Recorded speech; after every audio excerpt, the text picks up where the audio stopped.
Greetings, nerds. This is SNN Nerd. I'm your host, Sarah Belmont, and with me, as always, is our Mr. Producer Will Polk. How are you doing tonight, Will? Doing very well, Sarah. How you doing this evening? Doing fine. It's February. It is February. Yeah, we had Super Bowl earlier this week. We have the Oscars. It is this upcoming Sunday night. You're just very on top of it. Tell me more about I'm trying to be. Joaquin Phoenix is going to win Best Actor. How's there? Yeah. I go back and forth on it. I'm like at a point of 99% sure he's going to win. But I think about last year, and I think about how everyone, and she was winning all the awards leading up to it. There was no indication that Glenn Close would not win for Best Actress. And then you know what happened? Olivia Colman won for Best Actress. Yeah, that's true. And I feel like if you look back at Oscar history, out of the 4 major actor and actresses categories, there is always one surprise. The rest consistent. But they always manage to do this weird thing where somebody wins over because they want surprise. Yeah. So there is a chance of Adam Driver taking it. Yeah, I don't think so, just because of the momentum. But I also wouldn't be like, oh my God, what just happened? I would be like, yeah, all right. So there's a trend. The true surprise would be if Laura Dern does not win. Was best actress or best supporting actress? Supporting. She's supporting. Yeah. Which I still, it bothers me. It really does. Because, and I'm sorry, I love Laura Dern. She is winning an award, not just for Marriage Story, though. She's also winning for Big Little Lies. Because you take both of those characters, it's the same freaking character. and she is barely in Marriage Story. So it really kind of frustrates me, especially considering how everyone who's seen Bombshell raves about Charlize Theron. Yeah. My wife saw it, and she was really. She never goes on and on about a performance, but she really did with her particular portrayal. Yeah. So I sometimes with this Oscar stuff, it is about legacy. It is about a portfolio. And that's why it's really rare for somebody to have a breakout moment and then get the Oscar on top of it. It's because there are some people that it's the old favorites and we want to. I am also very shocked by Brad Pitt because I still haven't seen the movie. Shoot me now, I guess, because I'm not the biggest Quentin Tarantino fan. So I don't have any intentions of seeing that movie, but the fact that he suddenly came out of nowhere and is starting to do all of the award sweeps for Best Supporting Actor, that's really and it's weird because I just had a rant about Laura Dern and the legacy and everything, but for him, I'm like, well, finally Brad gets something because he's not. It's weird. Brad Pitt is a really big movie star. He is. Granted, if you look at his movie, his portfolio, he actually is in a lot of arguably low budget movies. He's not an action hero like Tom Cruise. No. And yet his work never really gets recognized in that limelight like a Leonardo DiCaprio. So it's this year's nominations is very interesting to me. Yeah. You're right. That is very true. And, I really didn't think about that with Brad Pitt because he is such a constant presence, but you're right. He doesn't get that similar acclaim that Leonardo does, even though he does take on some very challenging roles and some very and roles that stretch himself as an actor. He doesn't, he's not, you can basically now at this point in Tom Cruise's career say, he's kind of action guy. He's taken up that. I guess he's the modern Stallone, Schwarzenegger type of, definitely. That's his genre. But with Pitt, he can go from action to comedy to drama to whatever, and you're right. I don't think he gets the full acclaim that he deserves. Yeah, no, Tom Cruise also made the 80s in a way. You can make that argument. And then Brad Pitt came out full swing in the 90s, and there was a range because Snatch, which I believe was 99, I think so. and then Fight Club. Like, those are very different roles. Yeah. And it's the same person. So it's just I'm glad you told me that the Oscars are this weekend because I'm very curious to see how this all plays out, as I am every year. I don't know if I'll be watching it or if I'll just be responding on Twitter. I don't know, but we do have to move on because stuff did happen. Will, stop Yeah. holding us up. Okay. Okay.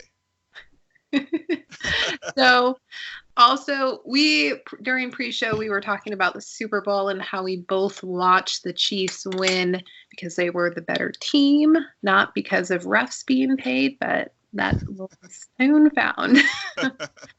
And during the Super Bowl, there were, of course, some trailers.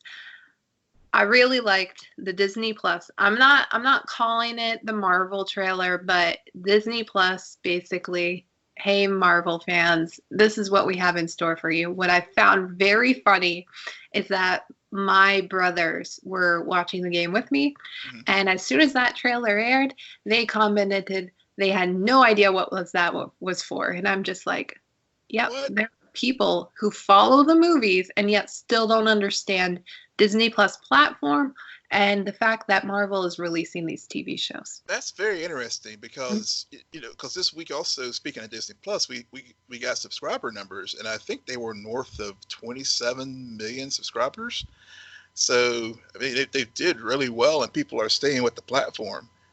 So I haven't canceled mine, and I haven't used it ever since the last episode of Mandalorian. So yeah, I'm sticking with it too. I mean, I've watched a couple. I did get into Jeff Goldblum and a couple other programs on the platform, but yeah. But getting back to your point about Marvel, that's very interesting that people who follow the films are not as aware of some of the upcoming programs on the platform. yeah, and actually, I don't think it's as interesting because we are so wrapped up in following the news and making sure we understand, and we even listen to other people talk about this stuff, that Right. we're in the zeitgeist of it. Right. That it takes for a comment to hear a comment like that, it reminds you, no, there are people there are these other people, I don't know if you've met them, who actually do not follow that closely. They are obsessed with other things, like football. Yeah. And so it's very different for them. And I will say, arguably, Disney Plus has never really advertised that much. I mean, that was the first time that I really remember sitting down and being like, bam, this is coming soon to the TV. And it's just like, oh yeah, that is a thing. So I totally get where they were coming from. I thought it was interesting. And now I'm really upset, Will, because on the rundown, you put the release dates. Yeah. And I didn't realize I had to wait until August to get my first dose of this Marvel goodness. Yeah. First dose of the new Marvel TV goodness, Falcon and Winter Soldiers, August. And then WandaVision got moved up, but from its original release date, but only up to December. So you know what? Fine. Yeah. If that is before next year, I am going to be fine with that. Yeah. Plus, there's always weird hiatus seasoning happening in December. And I do have to say, WandaVision really stood out in that trailer. It did. Because whenever it was first talked about and had the first release of information at Comic-Con, it was, we got the photo of them sitting on the couch, kind of Ozzy and Harriet, and Dill, but that was it. But seeing the trailer and seeing the black and white and just the baby bump and all that, it was just wow. I'm really, really excited for this, and also the potential for it as it leads. If the story is going to lead into Doctor Strange and the Multiverse of Madness, then that that even makes me more excited for that film, especially given the news that Sam Raimi might be directing it. That is exactly why I'm excited. When they made that announcement at Comic-Con, I really was like, okay, ding, ding, ding. I want to watch that show. I want to see that movie. I had no interest in either one prior to that news. But now that I see the visuals, and something that somebody pointed out that I never thought about before, no matter how many times I've seen that movie, is that when the stone gets pulled from Vision, he turns into black and white. Mm-hmm. And so this idea that they are really going to be exposing the madness that is in Wanda and her powers and how it can be self-destructive and but it can also be really endearing. It's all set in this kind of Pleasantville, happy, normal life, and in black and white. And I like that because it just takes me back to a really good movie, if you haven't seen it, Pleasantville, where those characters get trapped in the 1950s in a TV show, and then as they introduce quote unquote sin into that world, things start to become colorful. Because you breathe life into it, because it's multidimensional. So I never put that together. And then when I heard someone say that, I was like, oh, wow, that takes the show to another level. Yeah, I haven't heard that before until you just explained that. And now I'm really excited for it, because that's probably the perfect analogy for that trailer. It is right. Pleasantville. And okay, December, get here. Yeah, I know. Yeah. It's kind of like what we were thinking about last year, like, when is Mandalorian coming back? And now it's like, okay, I want WandaVision. Yeah. Because if done right, now, granted, high expectations has never paid off for me. True. But that's true. we have what, 10 months to lower those expectations and be distracted by other shiny objects like Loki and Winter Soldier and Falcon and all of that, which looked fine in the trailers. Yeah, it did. It also looked status quo. Yeah, that's what I was thinking. I'm looking forward to it just because it'll help. Again, August is that kind of doldrums as far as television, and so I'm glad that I got something to close out the summer with. But it did feel very like, okay, this is just a continuation of the status quo, as you said, from the film universe. Right. So I'm sure they will add some twists and turns to it, but it at least in the initial trailer, that's what I got, the vibe I got as well. Right. And now there's also momentum because Sam Raimi is in talks to direct Doctor Strange in the Multiverse of Madness. I know a lot of people were sad to see that Scott Derrickson leave the project. And also, I was reading an article about how, I think it was a Collider article, how if Raimi does indeed come aboard on the MCU, it's a shift of them, going to a more established director. Yeah. And because, other than Joss Whedon and Joe Johnston, who both didn't come back after directing MCU films, they really have gone down and really developed and built people. When you look at the Russo brothers and Taika Waititi and others, this is a big deal if they do get Sam Raimi to come in and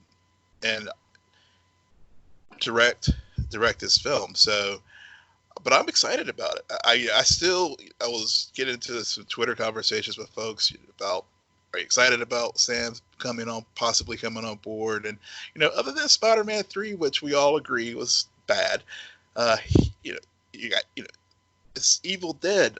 Come on, it's Sam effing Raimi. So he's a very interesting filmmaker because he does both. He does the highbrow and he does popcorn entertainment. And I think what's interesting is he wants to do this. Mm-hmm. That says a lot. It always, those directors and what you were talking about, how Marvel took this turn. Well, also maybe they couldn't find anybody who was of like a higher caliber to really want to do it, because 9 times out of 10, those filmmakers also enjoy writing. Right. And if they don't have a say in the script, then there's always problems. So I think it's very interesting that Sam wants to do that. It also speaks a lot that he's done his comic book trilogy. Mm-hmm. He's played that game before, and then he walked away from it. And so for him to come back, well, what is it? If that's a precursor to what he'll do with Doctor Strange, I'm very curious to see his approach to this character, to this story, and to how he's going to visually present it and bring it to life. You know? Right. Yeah, and to your point about taking chances, the other film that he did recently is Oz the Great and Powerful. So he's also, he steps his toe into that Disney world. So he's used to being part of the big studio system. Mm-hmm. Absolutely. In other news, Doom Patrol casts Abigail Shapiro as Dorothy, the Chief's daughter. Do we have a release date yet for Doom Patrol season 2? No release date. Sometime in 2020. But beyond that, this actress is a pretty newcomer. I was checking out her Internet Movie Database profile, and she's pretty much only been in like 2 roles, and she's coming from a theater background. She's 19, of course. The Chief's daughter, Dorothy Spinner, was only 11, and we only saw a glimpse of her, not even her face, in the season finale of Doom Patrol season 1. But I'm excited about the potential for this, given that Dorothy's powers is basically making imaginary friends, and because of her history of her facial deformities, not being able to have a quote unquote normal childhood. So Will, stop spoiling it. I'm just setting it up. Yes, it is. Yes, it is. That's not spoiling. That's just her powers. It is spoiling, because and I can't stress this enough. If you're new to listening to this podcast, or if you just haven't been constant, we haven't talked Doom Patrol in a while. Doom Patrol is still, despite Watchmen, Doom Patrol has like 2 of my favorite episodes of TV of all time. You have the bottle episode, the group therapy episode, and then you have the one where they go into the underground. And man, the directors who directed those 2 episodes, that's who Marvel should also be looking at and eyeing to steal for their properties. Because it's not just how those episodes were written, but the way they were directed. Yes. Elevated that material so much. So much. And I was talking with someone about that too. We think about Danny the Street, and how they took this literally a street, a town, and like made it believable that this town was alive. I mean, it's just the direction and with making the characters play off of that. I mean, it's just an amazing show, and I can't wait for it to get back. But unfortunately, I guess the HBO service launches in May, so I guess we'll probably be getting some firmer dates either around that time, if not sooner. Yeah, absolutely. But again, if you haven't seen it, please check it out. It is worth looking at and rewatching. But in other news, at long last, I no longer have to ask Will when the heck Picard is going to drop. I know he's been waiting for the time when he can say, it's finally here. We can actually watch it, Sarah. And you know what? For all you people who know that I disregard Star Trek, I watched both episodes, okay? I have the CBS All Access Pass now. I am in it. Did I understand everything that was happening? Hell no. Hell no. I feel like you know what? Just because you said that you enjoyed and you have jumped into the Star Trek universe, I will watch Battlestar Galactica for you. Whoa. Yeah. Oh my. You do not toy with me. You I'm have not toying with promised me Billions before. You have promised me. I have watched Billions. I just don't have Showtime. So. Okay, we're gonna talk more about that after the show. But anyways, so Picard did drop last week. We are catching up on it due to some scheduling and just trying to make sure we stay on track. But we're going to talk about both episodes, both the pilot and the second episode. Where I want to start with the pilot is, and you know this about me, Will, I 9 times out of 10 will always hate the pilot because they never do a good job. It's always exactly the trailer. I actually really like this pilot. I do. I liked it because it felt, for some reason, even though I liked the trailer, I couldn't remember half of the stuff that happened in the trailer. Mm-hmm. So everything felt new and felt fresh. Mm-hmm. I loved the opening setup with Picard and Data playing chess. I knew it was a dream sequence, but what they were saying worked perfectly for the rest of the episode and to really launch this first season mystery. Mm-hmm. And I liked the background of, as you're trying to figure out where Picard is in terms of his life, in terms of who he is now and where the last time people saw him, you're also getting the history of Starfleet. You're getting the history of everything that happened because there's been some major events. Yeah. So it was a really good pilot. And to the point where Deja and the actress who plays Deja, at one point I was like, well, here's our next action hero because she's just kicking butt. And then they kill her. Spoiler alert. Yep. But then it was like this weird thing of like, oh, I get what we're doing. This is totally Logan all over again. Oh, wait, they killed her. Oh, she has a twin. Okay, I get it now. Weepo. What about you, Will? This is your thing. So anybody who follows me on Twitter or listen to our podcast knows any chance I get to drop the Star Trek reference, I do. So I love this. I love the pilot. It, like you said, it was very clear as far as laying out where we're going, but also where we've been. And there was a short track. So one of the things that they've been doing with the Star Trek franchise on the CBS All Access is in between seasons they've been doing these little mini episodes. Most of them are like 10 minutes or less, called short tracks. And the very last one was that led into Picard and the situation on Mars. And I don't want to spoil it too much, but go watch the short track. It does tie into the pilot and the second episode very closely.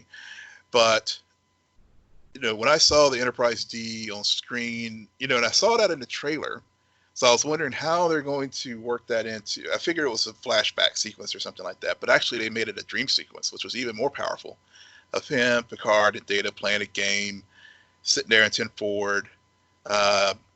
The comment part, Picard doesn't want the game to be over, so it was very like heartfelt because that Data died in the very last feature film with the Next Generation cast.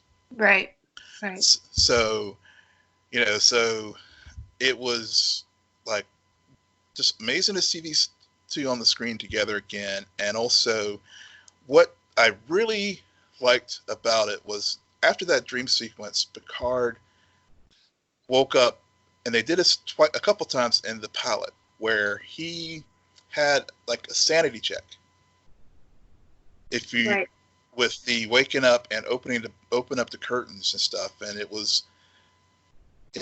really ties into something that is picked up in the second episode, which we'll talk about here in a second. But I like that too because we see Jean-Luc, who's hero of Starfleet and hero of the galaxy, basically on his vineyards again, and basically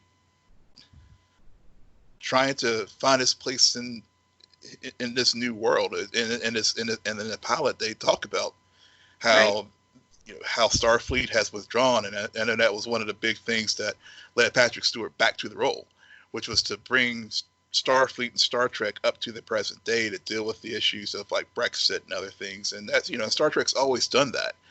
And so, see, it's interesting because I didn't read too much into the politics, honestly. I really liked where they placed Picard, because I don't know if you are aware about this big Martin Scorsese film that was just released, where they took a bunch of, old actors and tried to make them gangsters and all young again using CGI, and everyone's called foul. And the show very smartly didn't do that. It did. Picard, he is not young. I'm sorry. No, and they acknowledged that in the show, which I loved. I mean, he's a 90-plus-year-old man at this point, and they didn't hide from that. So used to being an explorer, being the adventurer, being the person who's on a mission, who has a purpose. And that was literally all blown to pieces. And now he is benched. And now he's just not physically, and like you were alluding to before, mentally able to be that same person. And so there's an identity crisis. And then he encounters Deja, which sparks this adventure and this like mystery that he's used to.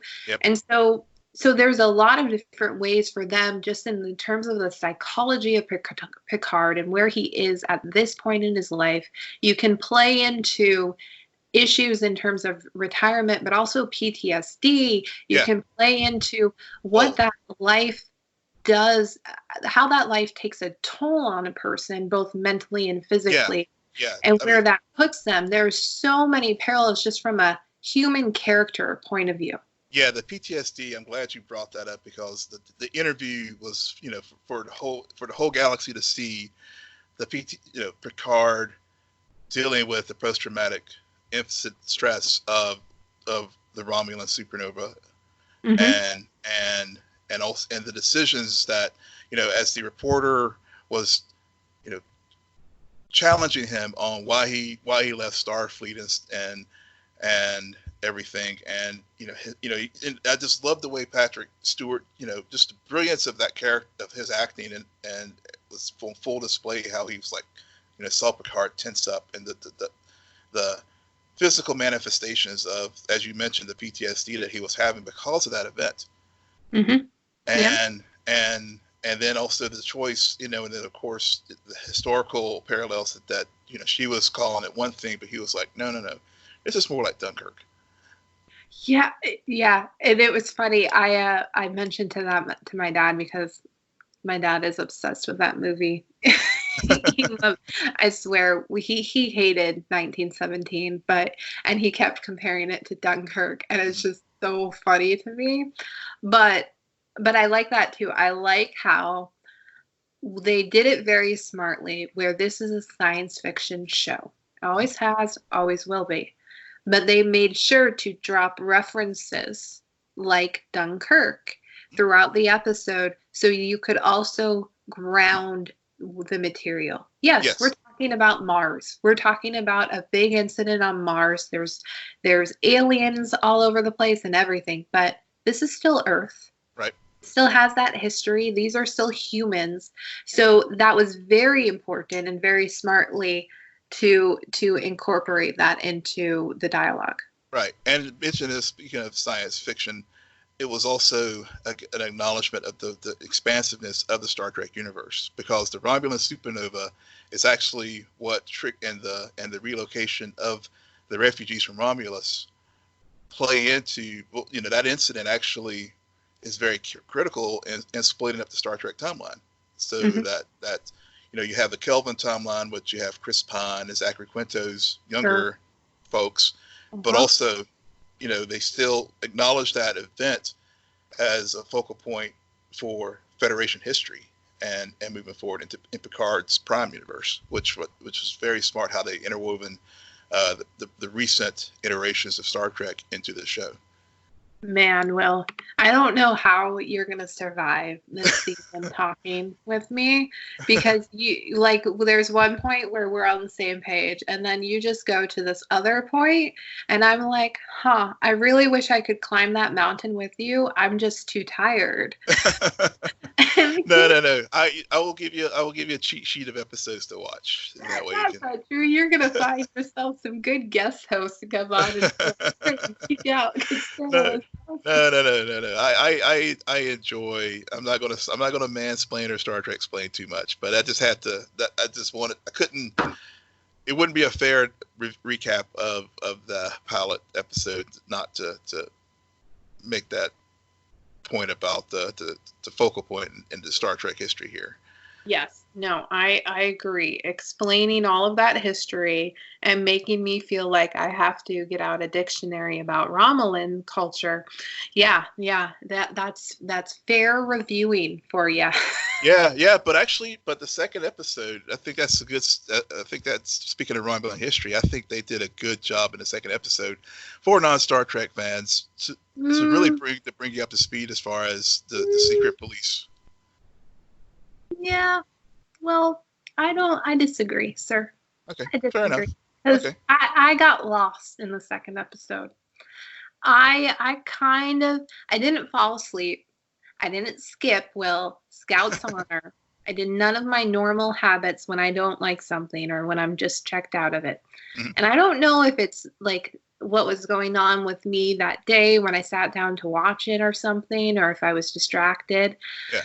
But there was something about the second episode where I wasn't as interested in fully understanding a lot of the exposition, I'll say, that they were trying to put out there, because I couldn't help but see all of these tropes, you know.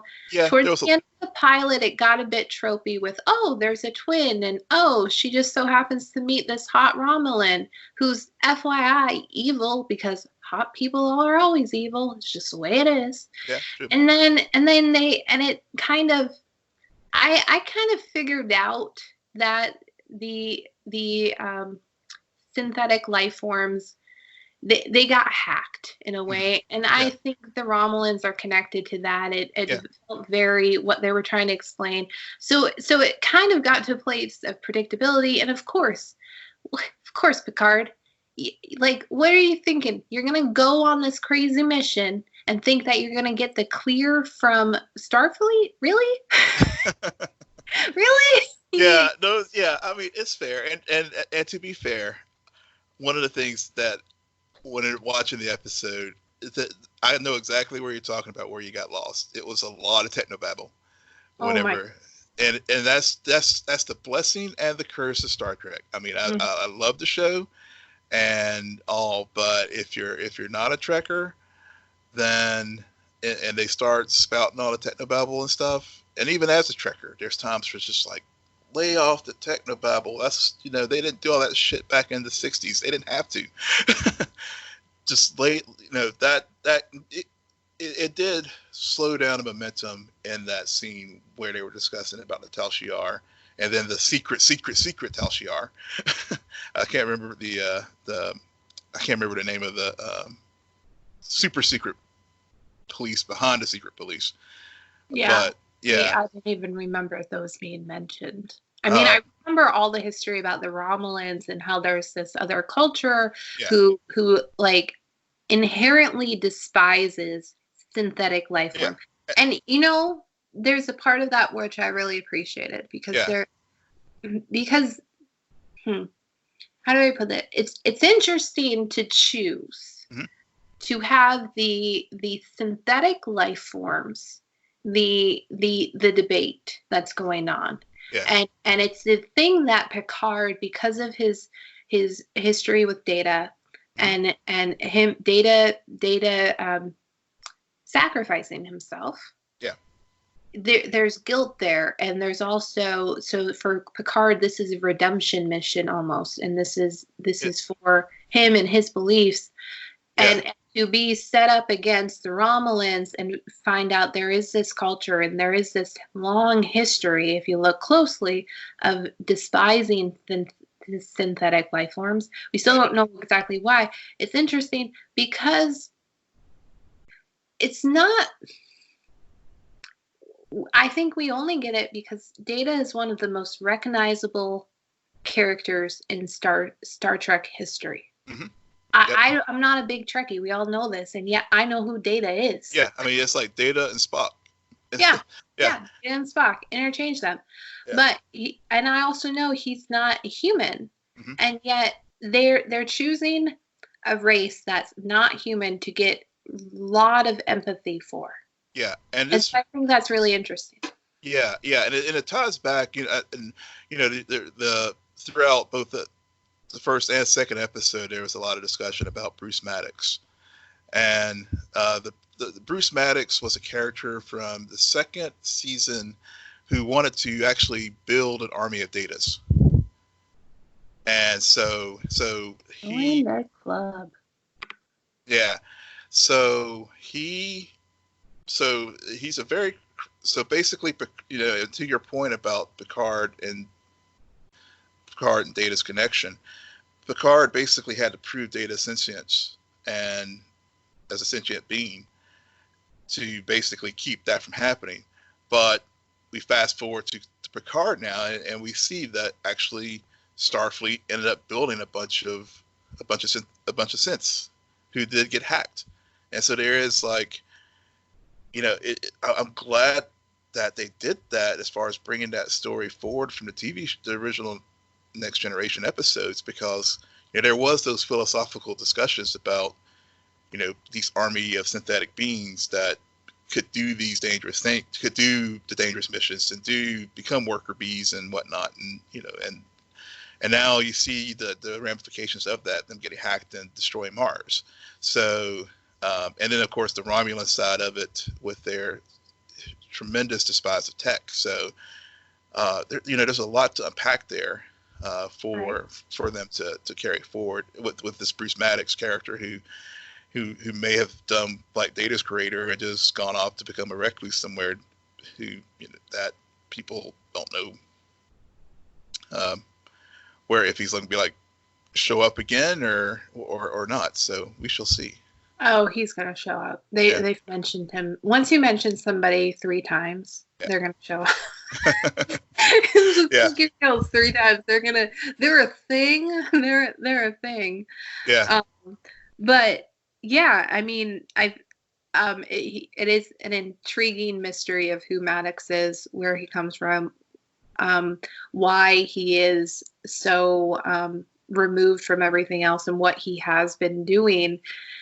And also, is there a grudge between him and the Romulan culture that is now trying to wipe out these new, I don't know, sleeper synths? I don't know if that makes sense. Whatever we call them. Yeah. Because he is creating them. He's still playing God, and there's some religious things you can get into with that, and the idea that.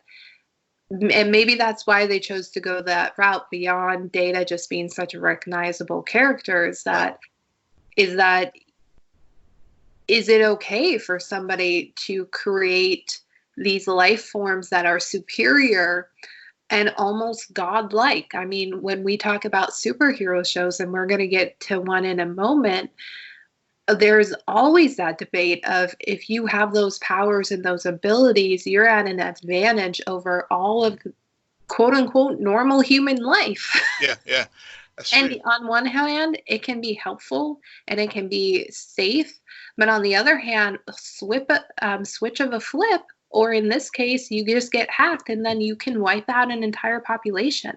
Right, and you can wipe out a whole population, speaking to the hack, given that the Romulans had that reclamation center, found that the Borg cube, which is again another very critical race in Star Trek and Star Trek lore, and seeing them deconstruct the Borgs and getting them back to, I guess, quote unquote, normal humanoids, not cybernetic beings, how is there a connection between the Synths and what happened with the incident on Mars and the Romulans, with this big reclamation center with the Borg, or is it carrying forward some of the very things that they have been touched on in this series so far, which is this great this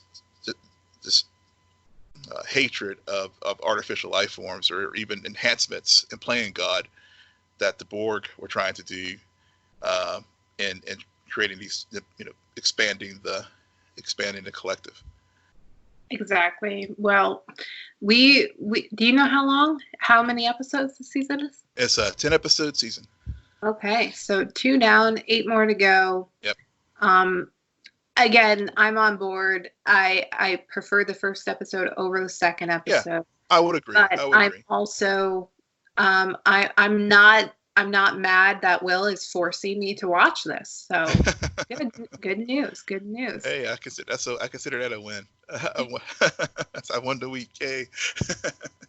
Now we're gonna switch gears back and go back to our regular programming.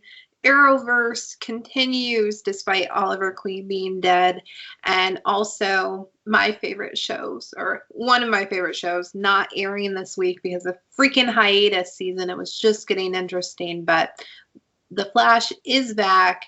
Clearly, for the last 2 weeks, you and I have been talking about post-crisis. Mm-hmm.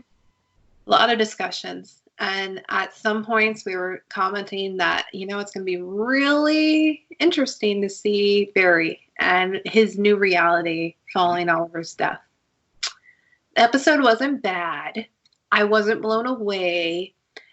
It really did feel like an episode you would get at this very start of the season. Mm-hmm. Almost to the point where I didn't realize this, but essentially, and we all know this trope from The Flash, we've seen multiple series where they take a big event and then suddenly you have all these metahumans from that event, or all of these doppelgangers running around, and that allows you to have 5 episodes with a villain of the week. And of course they're gonna use post-crisis or the fact that there's one Earth Prime now as a launching pad to get their villains of the week. Cisco even made a card collection out of the villains of the week. Yeah. Yeah, and I was kind of like, okay, Flash, are you new and different, or are we just setting ourselves for some of the same? I'm still mixed because, again, it's not a bad episode. I've seen bad episodes of Flash. This is not one of them. This is not one of them. Yeah. At the same time, I'm not dying for the next episode. I hear you. I see. This to me was like, how speaking of Arrow, how you had 7A, which was so phenomenal, and 7B was like, Oh yeah, I remember. So I think I'm having that feeling now, but in reverse, where 6A of The Flash was like, okay, the show got back on, sort of got back its footing back after 2 seasons of just subpar seasons. Yeah. It was so bad. I honestly had no idea what Iris and everyone was talking about for at least the first 20 minutes of the episode. but yeah, it's true. Yeah, but 6B of The Flash, and I like the way Eric Wallace, the new showrunner, he's turned them graphic novels, and I feel that vibe coming through, because I felt like this was, how we said the start of this season really didn't feel like we had a season premiere until the 2nd episode. Mm-hmm. This episode to me felt like it was like really taking advantage of Crisis and really kick it off like Batwoman has a good second half of the season, building upon the events that happened in Crisis. And it was a nice, I like the way they used Diggle. Clearly this was right before he found the Green Lantern ring. Bothered me so much. Yeah, but it was clear we were packing up the van to move to Metropolis. So I like the way that timeline wise they got it synced with that. But Barry, I like the way it was a good way for Barry to close out his grief for Oliver, because they had the mask. He's like, oh, Oliver left me a clue. I got he's really wanting me to like find this mission. I got to I got to solve this problem. And it was Oliver. It showed the relationship between Barry and Oliver knowing how to help Barry overcome his death by sending him on this goose chase to Lian. Oliver didn't do that. Well, Spectre did, but it was in his last will and testament. So don't pull a Barry. Oliver is a sentimental person. How do you get married to Felicity Smoke and not have any empathy whatsoever or care for people? Yeah, but my point is, that's my point. I mean, he knew what Barry needed to get over his death. Yeah, I don't think if the writers are smart, that one renegade thing with Diggle isn't going to get over. They really need to carry that through the next half, because that was Barry's in constant need of not a father figure, but someone who is like him, who he can learn from and be the mentor, the superhero mentor for him. And he's always looking for that, but now he has to take leave. And I think he has a lot of guilt. That's another thing that bothered me, I think, in this episode, is as much as I like that they really made it isolated Barry and made it not about him or not about this villain of the week, but they made sure he had some time to reflect on what happened in Crisis and loss of Oliver. But he also still... it still felt disconnected to me, where he knows what Oliver did to the point where he really should have some guilt over it, because Oliver did a big trade. Like, it was Barry and Iris's family over his own family. Yeah. And I think, I think though, I mean, I'm hopeful that they will continue that thread through the rest of the season, and maybe they will, in the sense that Diggle could be step in, or even they really teased that type of partnership or whatever with potentially with Jefferson Pierce in Crisis. So hopefully one of those two characters will, most likely Jefferson, depending on what whatever happens with Diggle in the news, if he somehow ends up in a new Superman and Lois show. But maybe that'll get that relationship, and I see what I agree with you. I do hope that they don't just like, okay, we did the one off, everything's we dealt with that, and we're not going to deal with the grief anymore, or guilt anymore, or anger. There's a moment on Lian Yu where it was Barry lost control a little bit, to the point where it even shocked him. And I thought that was kind of a Easter egg of what is in store for Barry's evolution from this point forward. I also, in this episode, I actually felt more empathetic and a bigger connection to Cisco, which kind of took me by surprise, because he's upset. He drops Oliver's name and he mentions like all of these people, and I love how he explained, like, FYI guys, we didn't get our duplicates, okay? Yeah. There's only still one of each of us. And yet all of our past enemies are back, and probably better and stronger. Yeah. That's clever. I really like that. Totally on point. But as the episode progressed, you also realize the loss. I mean, I'll be the first one to say, when Earth 2 went away, I forgot all about Harry. Mm-hmm. And it just did not register for me that character is gone. And we all know that part of the reason why having so many Harrison Wells works is because of what they set in season 1 between Cisco and Harry, or Harrison Wells, as having this weird father and son like dynamic. Right. And it really hit home in this episode where you see his reaction to Nash, and then you see him replay an old message from Harry, and it is loss. Mm-hmm. That really, I thought that was beautifully done. And of course, right as the episode concludes, Cisco's like, yeah, I'm gonna take the next 2 episodes off, so I'll see you guys later. Yeah. Like, this is my problem with the Flash. What is up with your scheduling? Yeah. Well, I think. Yeah, I actually see. I'm okay with Cisco going away to find whatever he needs at this point, because one, the show is very full. Oh, another reason why they constantly do this. No, I agree. It's just, it was funny to me how they have these great character moments and then they send that character away. Yeah. But at least, it didn't bother me so much with this one, because I feel like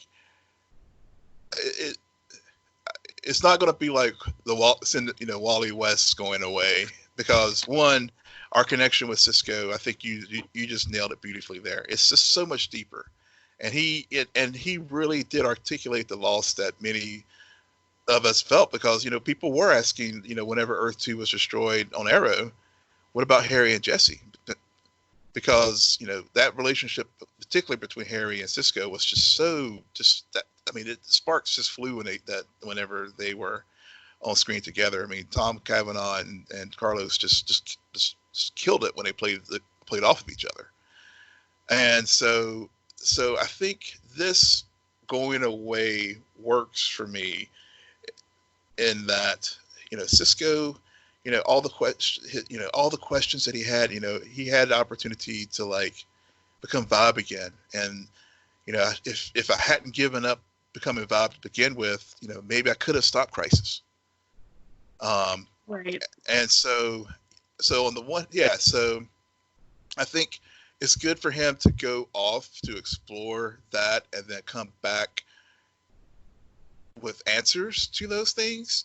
I don't think we need to, given how crowded this show has gotten, I don't want them to do short shrift with a lot of exposition or force stories of him trying to explore getting answers to those questions, because I think I would find as a viewer, I would get very frustrated by that. I hear you, and that's another reason why Flash has kind of fallen off course, is because characters like Cisco and Caitlin have over the years become a bit inconsistent, and they will have their comebacks, but then they'll also have their breaks, and it's hard to really understand. I'm sorry for all of you fans of Caitlin. This whole frosting still not working for me for the show. Really stupid moment towards the end in that action sequence where the light bullet almost fractures her, and then the person, whatever. It was stupid. Yeah. Meanwhile, simultaneously, the writers are really good with really nurturing a Barry and his storyline, and Iris. Iris had a great episode. Yeah. This was her episode. Yeah. I liked how it was acknowledgement of who she was leading up into Crisis, mm-hmm. and now trying to do her own mental reset of what her life is, considering the thing that she thought she was going to lose is still around. Mm-hmm. And so she went through a whole series of preparations that now, and we tried to warn her. I don't know how many times they yelled at me, he's going to be fine. Yeah. So I don't know, maybe she should start listening to the viewers, whatever. But I like that. Great moment between her and Joe. And really, I just want to leave it there, because I know you're going to have your 10-minute Black Lightning rant. No, it won't be 10 minutes. I can sum it up there. I mean, I one last thing as far as the Flash for me that I am looking forward to the reset of with these villains is, I'm hoping that they'll do a better job at utilizing the classic Rogues gallery, even though it looks like they are doing a gender twist with, from Evan McCulloch to Eve McCulloch. But we're getting the classic Mirror Master. And as far as hopefully temperament and those kind of things, because I think, they I guess Crisis has given them a chance to right the wrongs of some of the prior seasons. And I'm also glad, we always talk about lack of stakes with this show. Now that they're, they don't have the doppelgangers anymore or the extrapolator to jump from Earth to Earth, then I'm hoping that that changes the game a bit on this show. But yeah, I'm feeling good about 6B moving forward. And speaking of lightning, and hopefully capturing lightning in the bottle again. So Black Lightning is quickly coming to its conclusion for this third season. This week we learned several things. We have the ASA has a defector who's who basically last week helped Tobias and Lynn get out of the ASA's bunker, and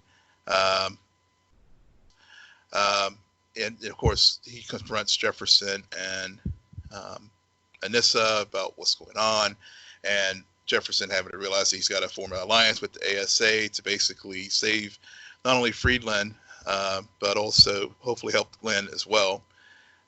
Lynn, on the other hand, is back with Dr. Jace from earlier seasons, and they had to forge an easy alliance to basically try to prevent the Markovians from creating a bunch of metas to basically take over now the new Friedland and Earth Prime.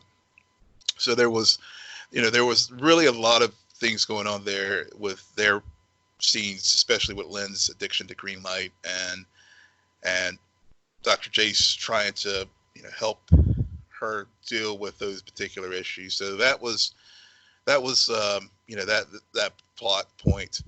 The big thing this episode was Jen and Khalil. So Khalil, if folks remember, he's now Painkiller, and this episode, he's back. Huh? He's back. He is back. Yep, as Painkiller. Yeah. So he had the ability. Yeah. So basically, the ASA programmed him to be a killer. So it was a very Inception-like thing where in this episode where TC, who's a new kid that's come on the scene that Gamby's taken under his wing, has this ability to basically hack into computer systems and whatnot. And so Khalil had a chip implanted into his head to be able to basically bury the real Khalil in his subconscious, and the Painkiller was the alpha in his brain at this point. So they, there was a lot of tech and a lot of, technobabble as far as how to help Khalil, but long and short of it, they were able to put the Painkiller personality into the box in Khalil's subconscious, and was able to get the real Khalil back. So so basically all these supporting characters, along with Grace Choi, she was back, TC and a couple of the other characters basically are forming the new Outsiders, who were was a group that was from the comics to basically become Jefferson's team to take down the Markovians, which Jefferson did have an allegiance with the ASA, and they're going to they're going to go and on a mission to one, stop the Markovians, but also to rescue Lynn, which leads into the next week's episode where we're going to get Gravedigger, who's played by Wayne Brady, who's going to be showing up on the scene as one of Black Lightning's big meta enemies. He's going to be in next week's episode. So that's the Black Lightning recap in a nutshell. Yep. And Will is not going to give me a hard time about still No. I train figured. because I redeemed myself with Picard. So Yes, yes, all is yes. right in our post-crisis world. It That is sure it is. for us tonight. Thank you for listening. Will, why don't you tell our listeners where they can find you? Yes, you can find me and give me all your thoughts on Picard, Flash, and more at Will M. Polk. That's WILLMPOLK. And you can find me at SJ Belmont, SJBELMONT. Please follow our crew on Twitter at CNN Nerd. Friend us on Facebook. Follow us on Instagram. With FYI, guys, guest hosts always available. All you have to do is DM Will. DM us at the show account. DM me personally. We love to hear from you. I know a lot of you've been interacting with us on the socials, so come on board. And there's no pressure. I mean, it's as simple as you won't be invited back if you suck. No. But seriously, let us know, because we have had great guest hosts, and that's part of the reason why I think all of you still listen to this day, and more are listening. And if you're ever interested, we all have to start somewhere. And I know Will and I both just randomly did CNN Nerd as a guest host, and now we've taken over the show. So you don't know unless you try it. But if you have some thoughts and if you want to have a conversation, we're always down to talk on our schedules. But back to our ending sign off. Please rate, subscribe, and comment on Apple Podcasts, SoundCloud, YouTube, and Spotify. Good night, Geek Out. You're welcome.